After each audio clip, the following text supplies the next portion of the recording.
Hello, everybody. Welcome one, welcome all, and welcome back to the Believe in Iowa State podcast. I'm your host, Tyler Carter. And I'm your host, Cody Van Sealem. Cody, first, before we get into the KU game, we're going to take a look at some other Iowa State sports news because there has been so many other things in Iowa State athletics that have been happening. The first thing I talk right off the head is Iowa State volleyball.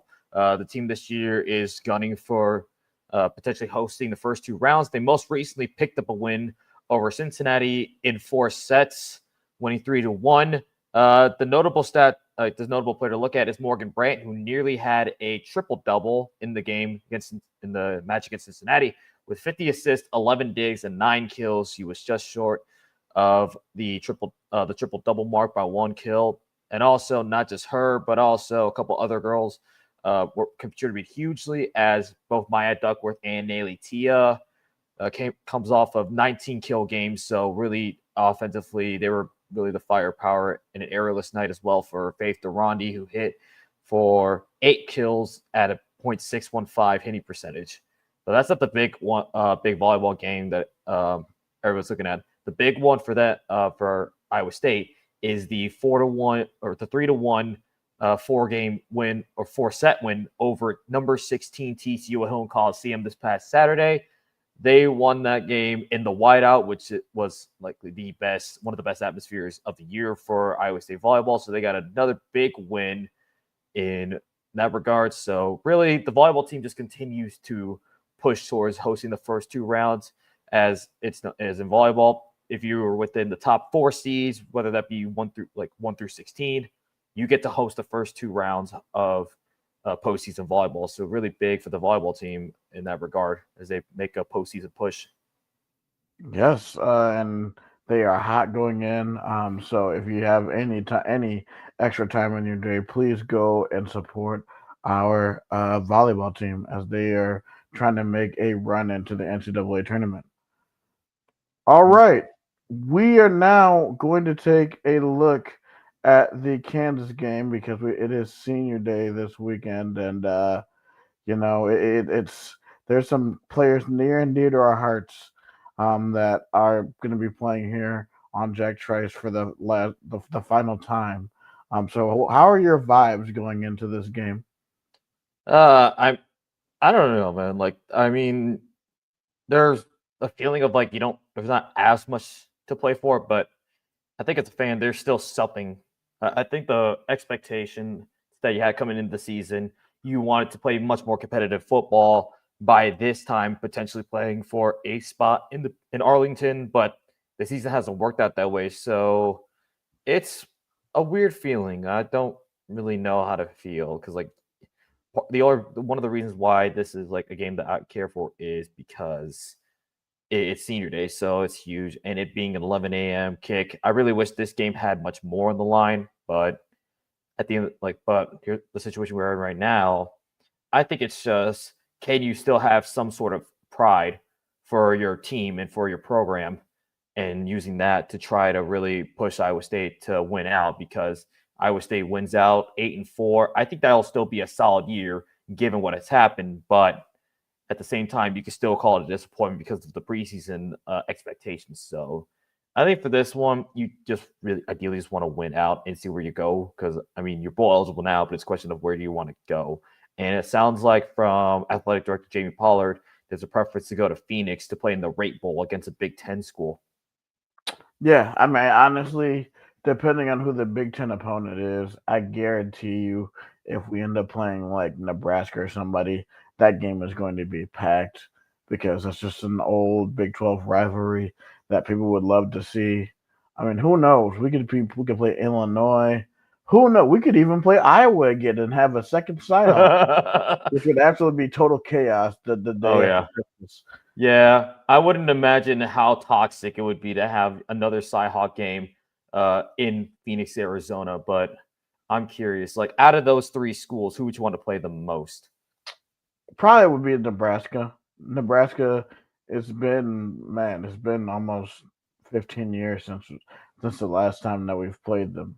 Or I Yeah, think it has been 15 years since the yeah, last one we played in 2010. yeah. Yeah, I'm trying to think. Is there a bowl game that we would play like an SEC school? Like, is there one? The Liberty Bowl. Knowing the Liberty Bowl, they're going to put us against Memphis. That's not how it's going to go. It feels like every year that Iowa State goes to the Liberty Bowl, and I'm tired of this. I am tired of this. I'm tired of this matchup of the Liberty Bowl. Please put Iowa State with somebody else in the Liberty Bowl. You can play the Liberty Bowl, but you have to play Memphis again in Memphis. I'm tired of this shit.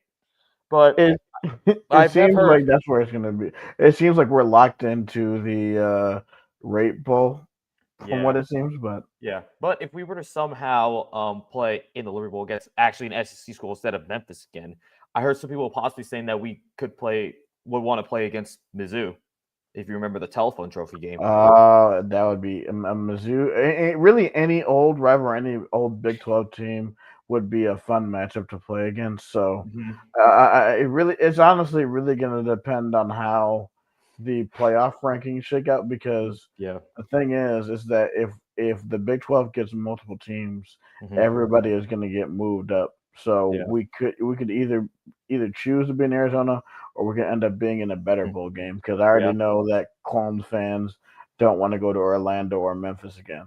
Yeah. Okay. So we did see the initial injury report come out, and Tyler, stop me if you heard this before. An Iowa State player is out for the season. Cody.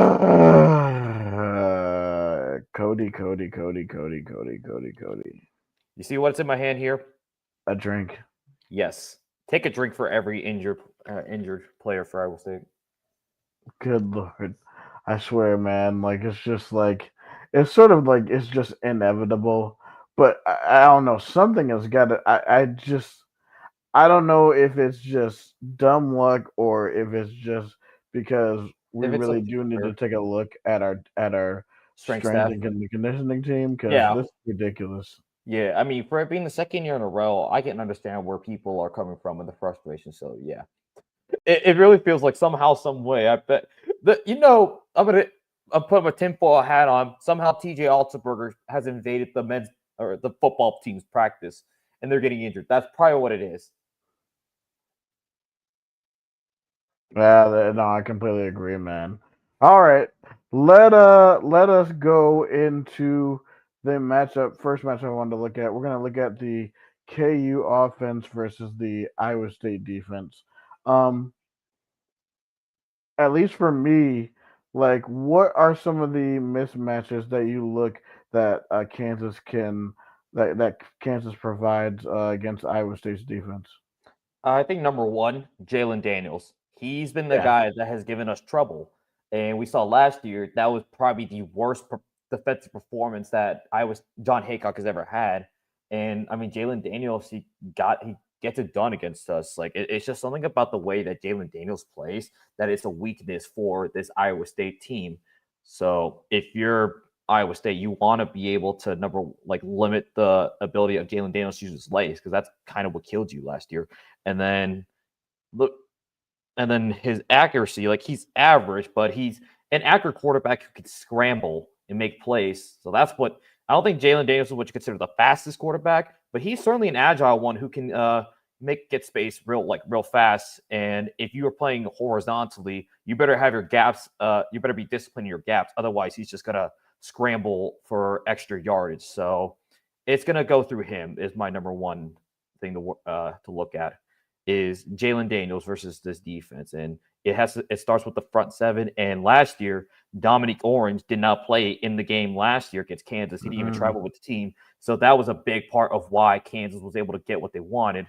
So with Dom Orange being back, I think that gives Iowa State's defense a better chance to limit Jalen Daniels.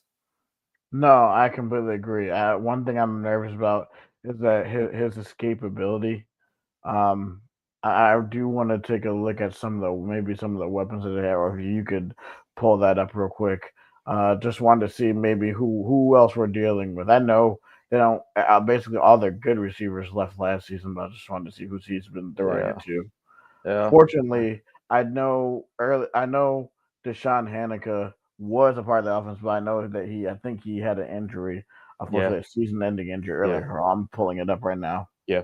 So if you look at Kansas roster, You've got LaShawn Williams, the Iowa transfer, and he's looked pretty solid at running back. You also got Daniel Highshaw, who I think could give us trouble. And then Emmanuel Henderson Jr. Is a guy that I think could be a solid wideout for Jalen Daniels. Yeah, he's had some pretty good games this year. Remember one game earlier this year where he went for 5 for 128. I forgot who it was against, but he's definitely a guy who I definitely could see going off and possibly having a game against the Cyclones. Yeah. Yeah, So if you look here, yeah, Emmanuel Henderson Jr. is the leading receiver for Kansas. He has 41 receptions for 638 yards and 5 touchdowns. You also have Groen, the tight end, with 374 yards and 4 touchdowns. So these two could be guys that Jalen Daniels could lean towards. And then obviously in the run game, Daniel Highshaw and LaShawn Williams is a good 1-2 combination. So it could be solid. But I think this year, it doesn't feel like they have the same fire. Like, I don't know what it is. they don't have the same firepower because they had a lot. They had Luke Grimm and Lawrence Arnold. They had really good receivers last year that definitely helped them out in certain situations. But it's really just himself and Henderson. Yeah. Seems I like. mean, yeah, if you look at like Kansas' schedule, the highest like receiving yards is typically Henderson Jr. or Cam Pickett, looks like. Right. Okay, so it was that Cincinnati game where we went for 214 because that was the week before we played Cincinnati. So I do remember that game, that back and forth game, and yeah, in Lawrence, yeah, okay, yeah. This is when Jalen Daniels had 445 yards, and I think this is when we didn't know if Cincinnati had actually really good defense, and we learned that the very next week. But I mean, we learned the abilities of obviously Kansas' offense versus Iowa State's defense. But let me flip it to the why don't we flip it to the other side real fast and talk about the matchup between Iowa State's offense and Kansas' defense. Well, one thing that we do know, Cody, is that Kansas's offense or Kansas's run defense is absolutely putrid. So I expect Iowa State to run the ball early and often against this defense. Pass defense was I don't know what they present, but I know this is going to be run the ball and run the ball often. Mm-hmm. Yeah.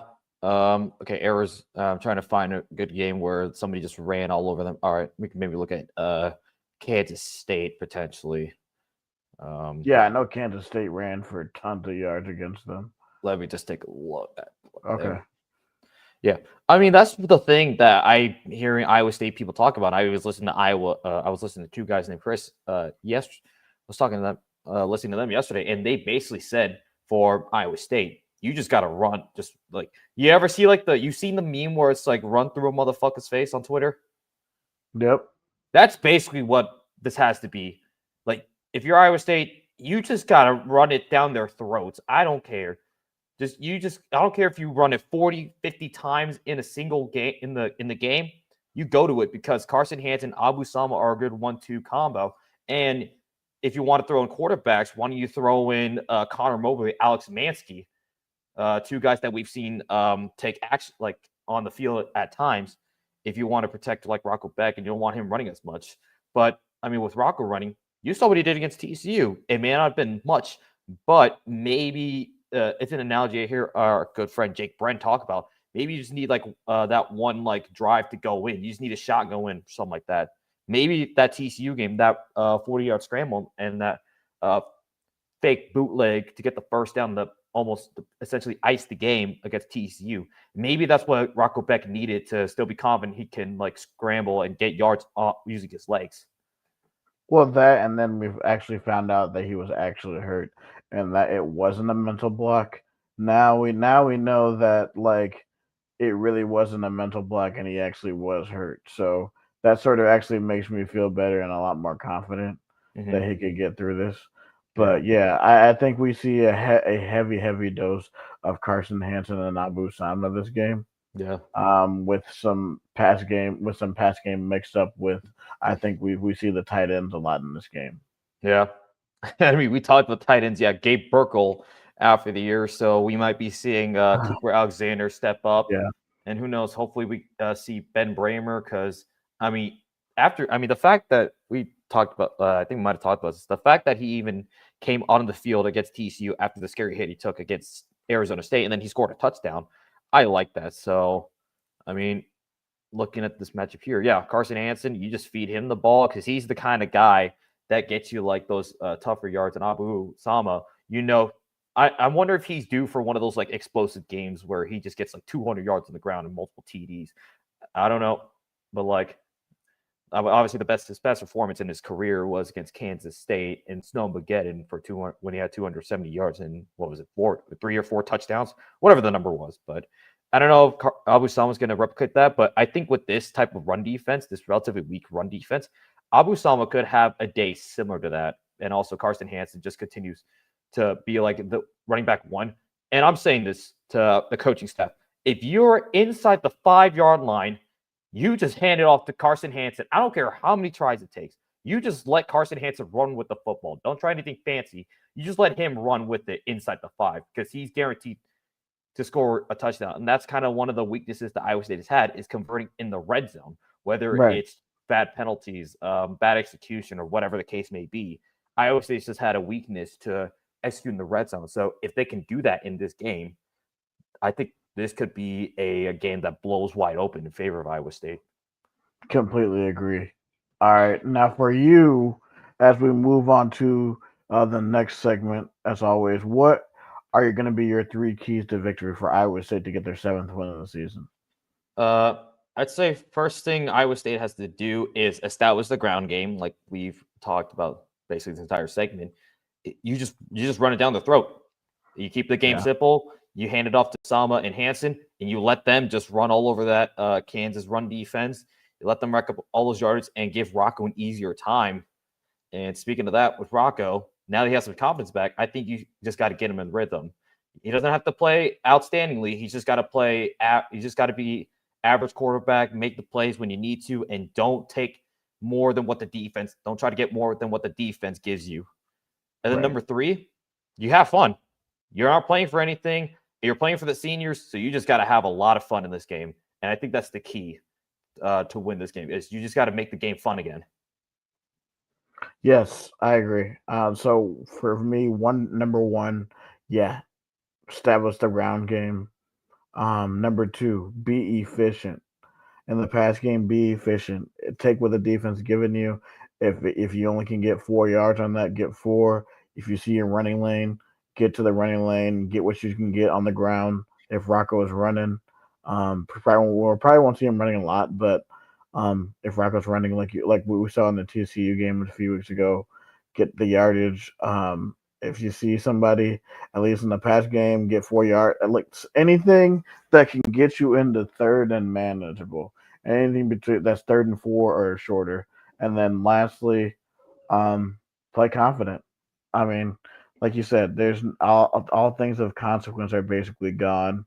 So you're playing for the seniors and just playing to finish strong and make it to through next season. And I definitely have a lot of stuff to work on in the off season. Yeah. All right. So moving on to the Big 12 slate, because this is I'd say this week is relatively quiet, mostly because it's the typically this week is the SEC. Majority of the SEC plays the FCS, the cupcakes, the week to prepare for rivalry week, and I hate that so much. I don't get why they do it.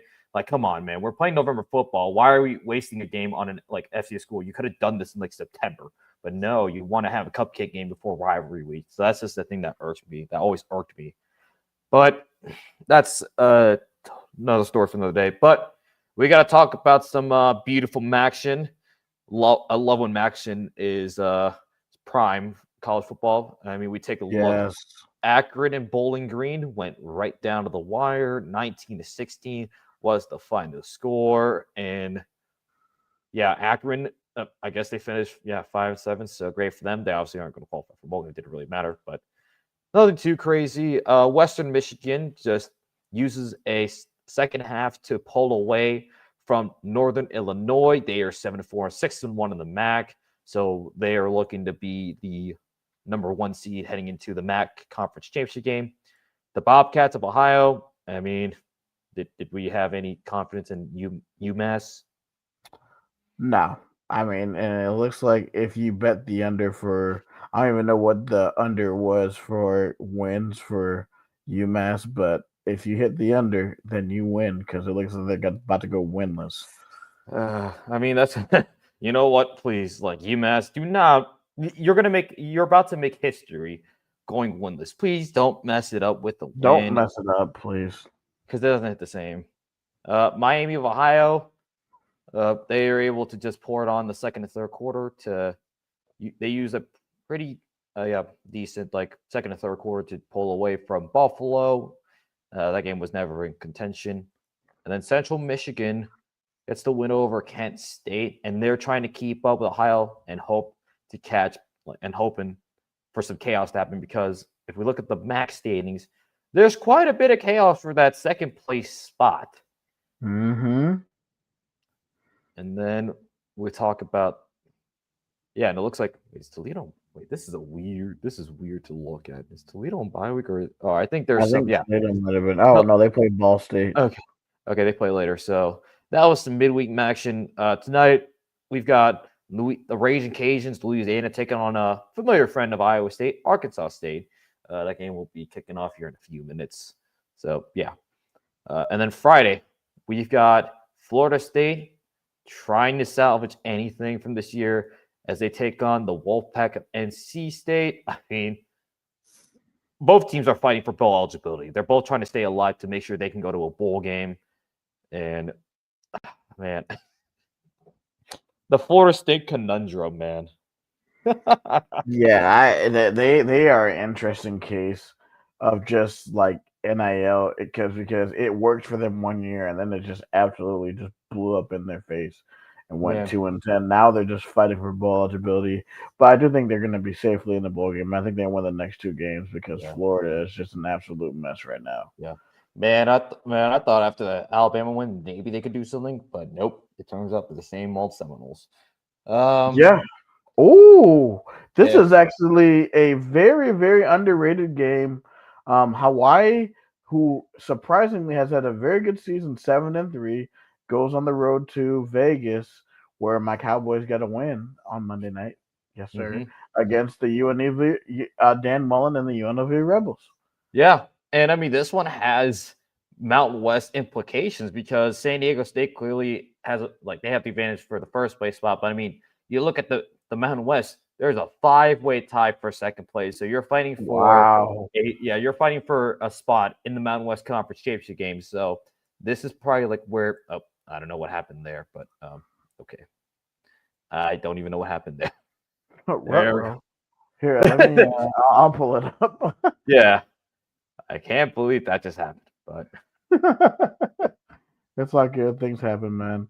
But yeah, that game should definitely be a interesting it has interesting matchups.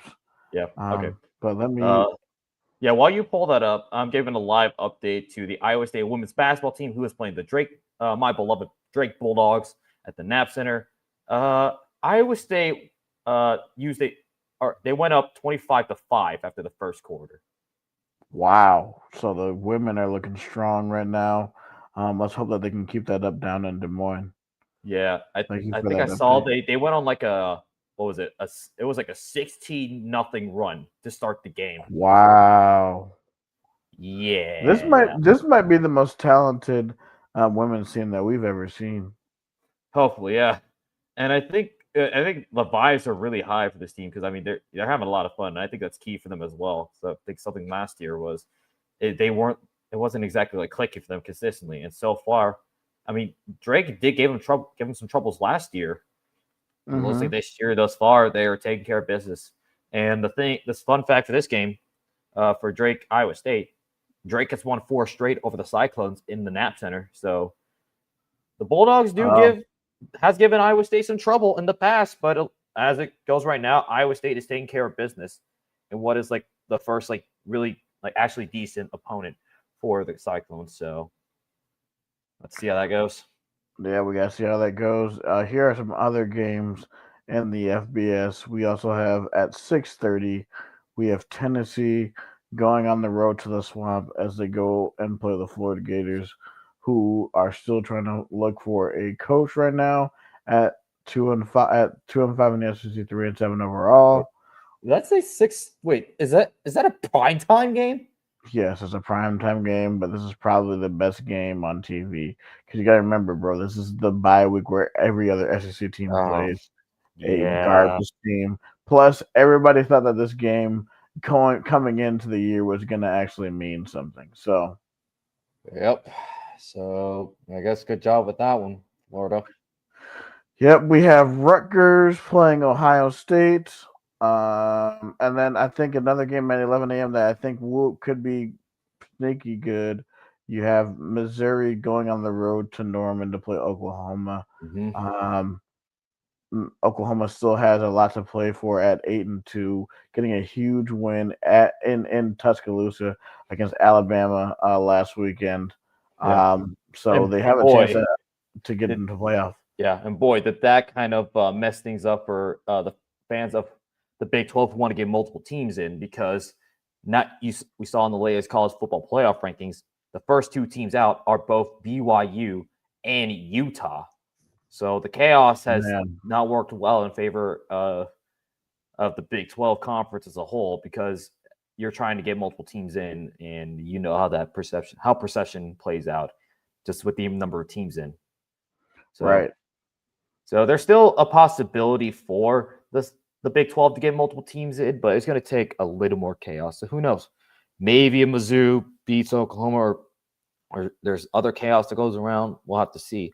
But a team that has a long shot, but they are some reason projected to be the ACC champion, the Miami Hurricanes, travel to Blacksburg, Virginia, take on Virginia Tech, who, well, guess what? Virginia Tech has just hired James Franklin as their next head coach. I smell an upset here. Miami. I know they're 8.5-point favorite, and with James Franklin, we don't know if he's going to be there. He probably will be there, but if he's there, the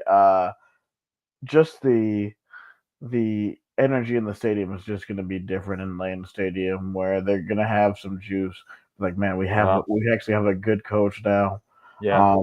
So I'm putting Miami on upset alert here because I just don't trust Miami. Me neither. I've never trusted them past October. Never did, never will, especially if they're under Mario Cristobal, because I don't know why. They just can never win in those circumstances. But I was watching the press conference of their introduction to James Franklin. They were playing Enter Sandman for his introduction during press conference, which is I love it. Yeah, I might just watch that game solely for the Enter Sandman, that Enter Sandman entrance to see how they're going to look. James Franklin's there. Might have to take a look at that on my phone while we're at the game. So that should be interesting. We also have another 11 a.m. game at Wrigley Field as the Golden Gophers come into Chicago and play the Wildcats at Wrigley. At Northwestern, they put up a fight against Michigan, and they only lost to a last minute field goal from the Wolverines. So Northwestern, they're fighting for bowl eligibility, and I think they could get it against Minnesota. They could definitely get against Minnesota. Otherwise, they'll have to rely on it next week in their in-state rivalry against Illinois next week. Mm-hmm. We have a huge one, at least for SMU's sake, as SMU hosts Louisville on ESPN2. Yep, SMU. They're trying to get back into the ACC conference or title game, and the race for the ACC is it's a mosh pit. We've said it throughout the whole year, but this thing is a dog pile of absolute shithousery. I mean, you've got 4 teams with 1 loss: Georgia Tech and Virginia. Georgia Tech is pretty much they're in the driver's seat right now. It's just win their next conference game, and they're in because they play Georgia for rivalry week. So they just went, and then Virginia 6-1, and you got Pitt and SMU both at 5-1. So SMU trying to keep themselves alive for a spot.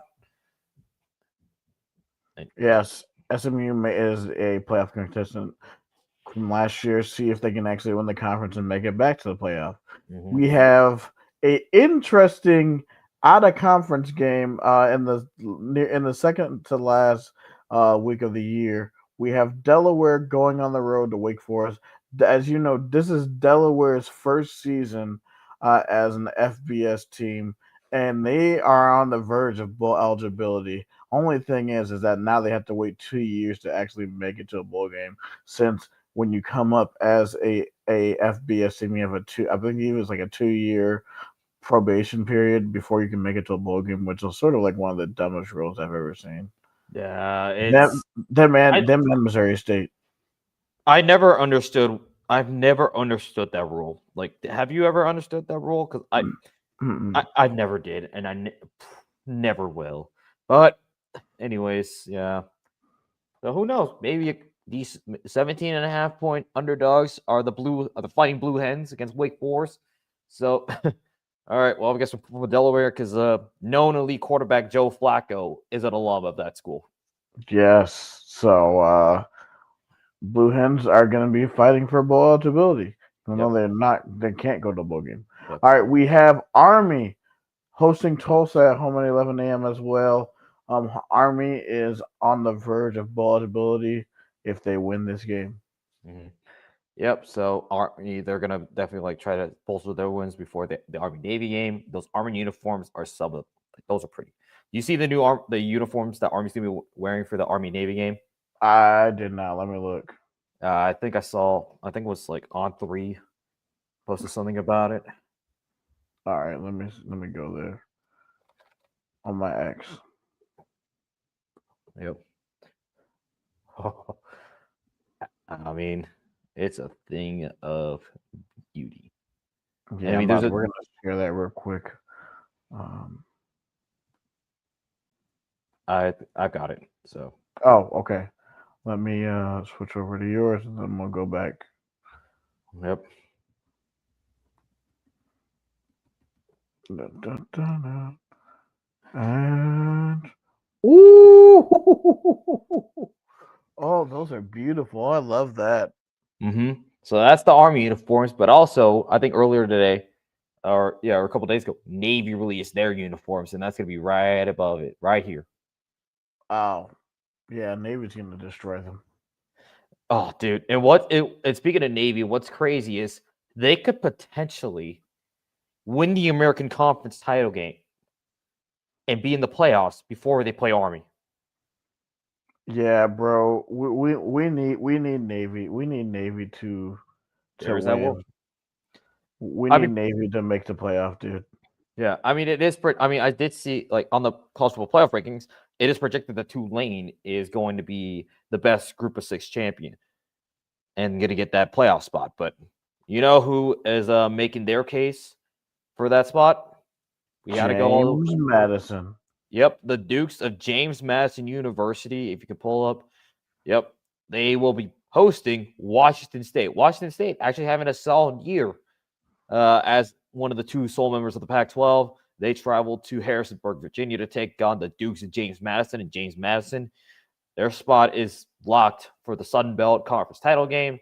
They've clinched the Eastern Division, so they're going to be awaiting either Southern Miss or Arkansas State or Troy or whoever comes out of the West Division for that Sun Belt Conference championship game. But, I mean, this could be a bolster, like James Madison looking to bolster up the resume and potentially get that Group of 6 spot. So, them, Tulane, them and whoever comes out of the American are going to likely be who are be competing for that Group of 6 spot. I'd love to see JMU in there too. I think JMU has a good enough defense maybe to surprise someone in the playoff. Mm-hmm. We have Baylor in Arizona. Arizona has just had an absolutely amazing year. What a coaching job by Brent Brennan. When basically he was basically coaching for his job this year, and it's just absolutely after a shocking win in Cincinnati last week. He has the Wildcats maybe primed for a 9-win season. A lot of where on this show, and then a lot of people didn't even see. Yeah, and I think this is a test. Like, I think this was, I think part of our reasoning for why weren't highlighting Arizona is I think we forgot he came into Arizona relatively late and didn't have a Right. full offseason to get his system in place and get his guys understanding his scheme, and that's why he didn't have that great of a year last year, going 4-8. But now with with actual time to prepare and get his guys to his scheme and understand it, they are having a really good year, and this is good. I think this is good for the Big 12 to have both Arizona and Arizona State be good in the Big 12. It's nice to see. So, and I mean for Baylor, oh boy, we Dave Aranda, man, Man. they Yeah, got Dave Aranda, man. they got absolutely destroyed by Utah. Like it was embarrassing. That game was embarrassing. If you were Baylor, that game was absolutely embarrassing. And obviously, and now with the whole scandal with Mac Rhodes leaving and whatever, this thing just the wheels are falling off for the Baylor Bears. Yeah, it looks like they might be going back to really, really bad like they used to be. So that's unfortunate for Baylor. Yeah. All right. So skipping over to the 2:30 slate, the CBS game. I think we talked about this a little bit. The Fighting Condoms, or excuse me, the Trojans, Southern California, head to Autzen Stadium to take on the number 7th ranked Oregon Ducks. Now, this Man. this one's huge for the for Big Ten implications. And I mean, the one critical thing about Oregon is they haven't necessarily gotten that marquee win because their win over at Penn State has not really aged well, and their best game, I guess, would be a loss to Indiana by double digits. But whatever. I mean, they could probably disprove all of that if they can win this game against Southern California. Yeah, I mean, you look at USC's season, you see their two losses are against a Notre Dame team and against an Illinois team that they had beat. And if you really look at that, they both this really USC season, if they would have held on against Illinois, could be not. They both could be 9-1 coming into this game. USC's defense, man, has been an absolute revelation this year, and I think USC definitely has a chance to win this game. But we'll have to see which. I know Oregon will be pumped for this game, as they could possibly have an outside chance of trying to get into this game. Um, but I mean, basically, it seems like it's locked up that it's going to be Ohio State, Indiana. We also have at 2:30 we have Kentucky, who has been a very, very feisty team who has fought and now is only one game away from bowl eligibility as they go on the road to Nashville and play an 8-2 Vanderbilt team who is just been and Vanderbilt has just been an absolute story. Number 14, and hey, maybe if they win out, they could possibly see themselves 10-2 and maybe Vanderbilt to the playoff. Possibly. That's the reality. And I mean, if you were to tell us this 5 years ago that Vanderbilt would be in contention for the playoff, I would have called you absolutely nuts. But here we are. That's the Diego Pavia and Clark Lee effect. Vanderbilt, really amazing story, and I mean to see there. I'm a little salty as SEC, but hey, it's Vandy. I can at least cheer for them. I don't mind them as much as the other SEC schools. Right, right. Speaking of the SEC, Texas. Oh boy. Oh boy. I'm laughing at this because what's funny about Texas, man, they could have just farmed the Big 12, but no, they wanted to leave for the SEC because more money. And what has that gotten them? Absolutely nothing. Look, Yeah. they've looked like in the games that are actually like somewhat that you were playing somewhat pretty good opponents. You got embarrassed by Georgia, man. Like you had a shot to go to the SEC championship game if you won against Georgia, and then the playoffs maybe if you played competitively against Georgia. But no, you got embarrassed. So Texas is a long shot for the playoffs, considering that yes, you did beat Oklahoma, but you also lost to Florida and got embarrassed by Georgia, like I mentioned. So I mean, what if any, like Oklahoma's looked like the better team ever since that game, because I think for the committee, they've looked at Oklahoma without John Mateer as completely different. So, I mean, if I was to pick who would I take over, if I was to choose, assuming the four other teams, because I mean, projected 5 teams, to be in the playoffs for the SEC. You have Texas A&M, Georgia, Ole Miss, Alabama, presumably. And then that fifth team, if you somehow were able to get them there, I would probably choose Oklahoma or Vandy over Texas. But I choose I mean, Vandy, but yeah, but I, we'll have to see. I also just you also just gotta look at it from a standpoint of viewership, because one thing that you don't want to do is basically have a thing to where you have 5 or 6 teams from the same conference in there, because because you already know that like this has been, at least in the NIL era, it has been a year full of parity, and what you don't want is have 5 or 6 teams from the same conference, to basically just have people have that, or to where people have no faith in this new system. It's like, you're just gonna pick SEC teams anyway, so you're gonna have basically just have that bad attitude. Because remember, people that one of the problems were that people were getting tired of seeing the same matchups year after year after year in the 14 playoff, because it just seemed in the 14 playoff it was Ohio State, Alabama, Clemson, and Georgia. It just seems it was a 14 team. So I think they really gotta take that into effect when they come in, when they pick these teams. So another game, another rivalry game this week. We have Duke going on the road to North Carolina. Carolina's 4-6. Duke is 5-5, 4-2 in the ACC. Darian Mintz has had an excellent year as Duke looks to get bowl eligible against their rival. Yeah, I'm kind of happy. I mean, I think ACC fans might be happy Duke didn't win last. Like, they lost because, man, imagine Duke as a 4-loss team won the ACC. I think that would have basically booted the ACC out of the playoff entirely. So No, definitely.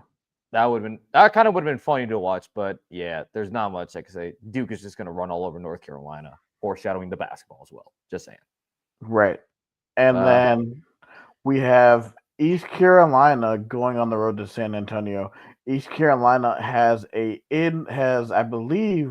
I think they need some teams to lose, but they do have an inside shot in the American to make it to the conference championship game as well. Yeah.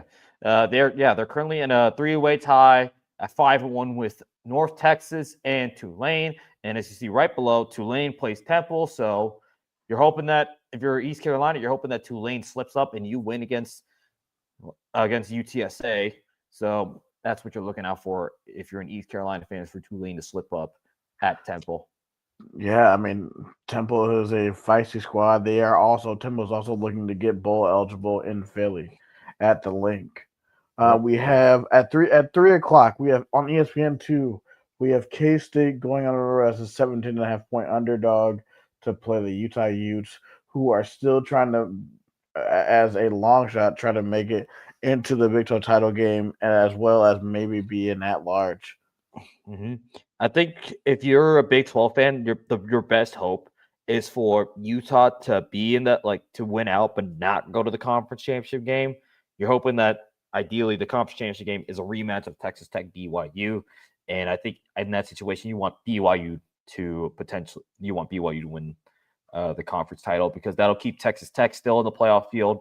You get BYU in as the Big 12 champion, and then Utah possibly will sneak up into that top 10, because that's like the cutoff if you're trying to get into the playoff. You want to be inside the top 10 of the college football playoff rankings when the bracket is set. No, definitely. And then we also have another game. We have Michigan going on the road to Maryland, basically a tune-up game for them before they host Ohio State at home in the last week of the year. Although Maryland, a weird situation, they let go of Mike Locksley and then they rehired him as they promised him that they would get more NIL funding. Yeah. So that was just an interesting situation at College Park. We have TCU going on the road to Houston, as Houston has a chance to win double-digit games a year after going 4-8. So what a fantastic turnaround by Willie Fritz. Yep, and that's gonna start with Connor Wegman. Like, we gotta talk about Connor Wegman, so maybe another decent game for him. And yeah, Houston's done a really good job. And yeah, a double-digit win season is no question. And oh boy, the ESPN Plus game, we've got at 3 o'clock, Oklahoma State and UCF. Okay, we move. Okay, let's move. Let's move. I don't even want to talk about that. And we move. In the ACC, at 6 o'clock in the ACC, 5-1 Pittsburgh travels to Atlanta to Bobby Dodd Stadium to take on number 16th ranked Georgia Tech, who is 6-1. So both teams are trying to stay alive for to go to the ACC Conference Championship game. Georgia Tech's path is easy, win and you're in, basically. Yes, but Pittsburgh is going to be a feisty team because Pittsburgh, if they went out, would see them going to the ACC championship. So Pittsburgh also has something to play for.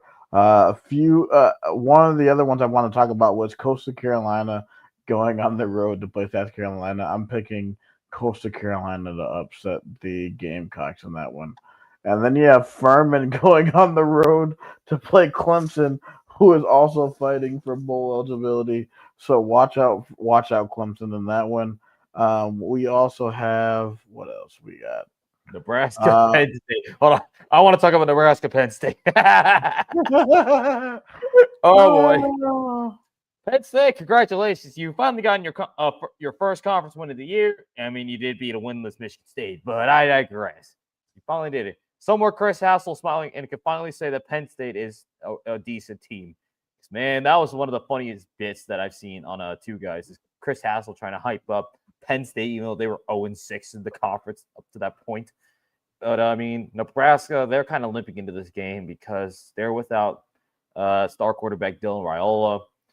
But I mean, you still have Emmett Johnson in the backfield. So you're probably, if you're Nebraska, you're probably looking for Emmett Johnson to have a good day. But Penn State is a 7.5-point favorite in this game. Oh, interesting. We're going to have to keep a solid look at that one. I do think that we're looking at our bowl opponent in Nebraska. I think that's what we're going to play. Oh, that'd be so fun. It would be. Number 21, Illinois, heads to Camp Randall, take on the Wisconsin Badgers. We mentioned North Texas earlier. They travel to Houston, Texas to take on Rice. And then the 7 p.m. on Fox game, this is the big new kickoff. This is where big new kickoff is going to be. Number 11, BYU, travels to Nippert Stadium to take on the Bearcats at night. This one's going to be real interesting for us to watch because I'm not used to seeing Cincinnati play a night game. But I'm really interested to see how this one's going to go. Yeah, man. They used to have really fun night games in the Big East, and I haven't really seen them in the Big 12. But this is going to be an excellent game. I can't wait to watch this one. Probably at my friend's house. But I don't know if this is true, but does North Texas have to win out, or can they clinch a spot in the title game if they win? Let me see.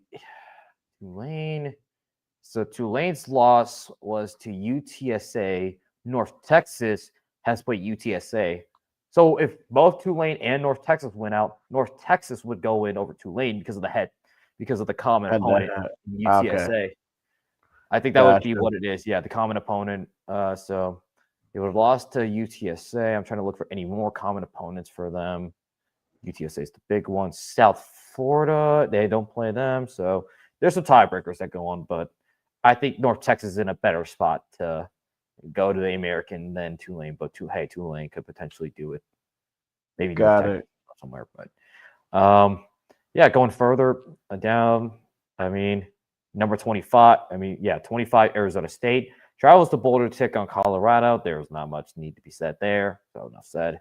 And then 9:30. So we got Pac-12 after dark. Let's go. UCLA hosts Washington. You could kill the conference, but you can't kill the idea of Pac-12 after dark, man. And it looks like, I don't know if you saw this, but it looks like they might be playing their games in the future at SoFi because it looks like they're going to be leaving the Rose Bowl. Come on, man. Oh, man. And we're serious. They're serious about this, right? They're serious about this. They're going to leave the Rose Bowl. What's the point? You're leaving a place you aren't already filling out to go to another place that's even further away from the campus. What are we doing here? Yeah, I don't know where they're gonna go, dude. But that's all I know. We're gonna take a look at basketball.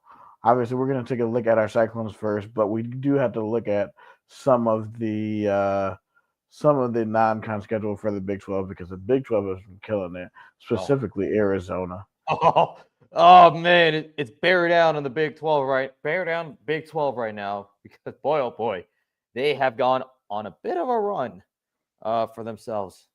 I mean, we talked about starting the year off against beating the well, yeah, we'll talk about Arizona later, but yeah, first for Iowa State. They're heading to Vegas, as we mentioned. It's playing the Players Era tournament, and they're going to be going up against St. John's and Creighton, and then a third opponent. So, I think this could be a fun weekend. And I saw once again our good friend Jake Brent. He was able to find the KenPom projections, and they project Iowa State to be in the third place game against Michigan, and it would be Gonzaga versus Houston in the championship. Ooh, oh man, I'd love to play Michigan. You know, I don't know. I don't know if you watched the what was it, the Fred Hoiberg game, like where they honored Johnny Orr. That was like one of his last appearances. Oh yes, I watched that game. Yeah, they had the dude. Oh man, that's nostalgia right there. That era of Iowa State, that is all nostalgia right there. But those were stacked teams with Mitch McGary and Nick Stauskas and what was the point guard's name? Oh, from Michigan. Yeah, Trey Burke. That's what it is. All right, let me see. And that would have been 2012, 2013. Because I remember that game. Okay.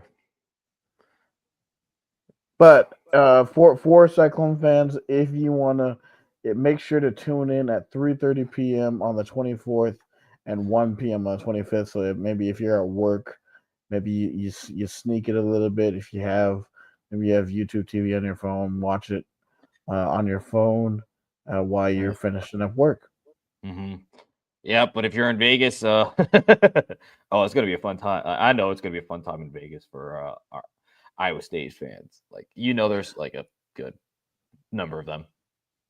Yeah, I gotta ask, like, how, like, what would, I mean, we're gonna do a deeper breakdown on this, I guess, on probably on Sunday, and we're gonna really take a look and take a deep dive into St. John's. But like, what would you consider a success in this tournament?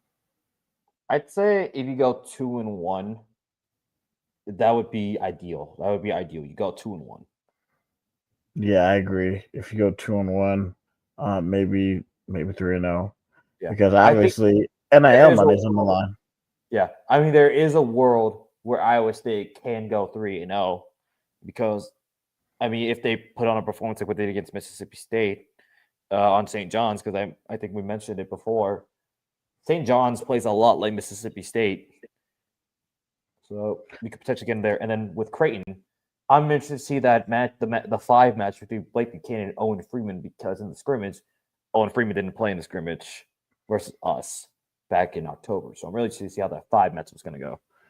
Should be interesting for my Iowa Hawkeye, Freeman, Owen Freeman. So that should be interesting. All right, guys. That is going to be the conclusion of today's show. A big thank you to FanDuel. We're going to take a look and see what the same game parlay is for tonight, because I'm pretty sure there is going to be one for tonight's game for Thursday Night Football. So I'm going to share my screen and we'll take a look. Yeah, I want to do that. A couple of updates. Men's ball, Memphis is down 4 to Purdue, and we're down to about 4:20 left in that game. So Purdue is trying to pull away late. For the ladies, they're up 48-18 with under a minute to go before the halftime. So Iowa State could be on pace to put up 100 points. So, oh baby, yep. I mean, some stats. Nope. Addie Brown is nearly at a double-double, 9 points, 10 rebounds, and 5 assists. Ariana Jackson is 4 or 5 from 3. I mean, granted, she's in her hometown with Des Moines, so not surprised she's performing. And then off the bench, you got some contributions from Sydney Harris and Reagan Wilson. So hopefully It continue to steamroll the Bulldogs, unfortunately for me, but hey, it is what it is. But yeah, go on to your same game parlay that we have up. Yep. So here's the same game parlay. This is gonna be a fun one for anytime touchdown scores. We have Khalil Shakir, we have Nico Collins, Josh Allen, and James Cook. This one pays 46.74. So if you bet $10, you win $468. So there are tons of promos. We can show you some of the promotions that are on here right now. As always, we have the bet $5, get $150 in bonus bets if you win.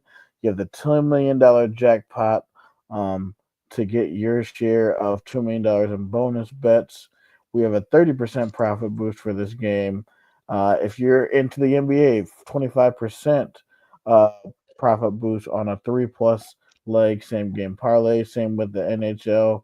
We have a boosting with the boys, 30% profit boost parlay if you are making a parlay pick uh, for the um, upcoming college football um, slate. So there it is, and that is what you can do with FanDuel. Before we go, Cody, I wanted to take a look at the non-con because we non-con for basketball because there were some great matchups last night, Oh, especially at the United Center. That game was fun. I mean, that game I went to bed a little bit early, but Illinois, and Alabama in Chicago was absolute cinema. oh, yeah, yeah. I was watching that. What was it Stojakovic? That was Yeah, Page's son, dude. oh. Page's son is a dog, bro. Okay. Andre Stojakovic, that boy, man. He got up and posterized. That was one of the Yo, best. yeah, that was crazy.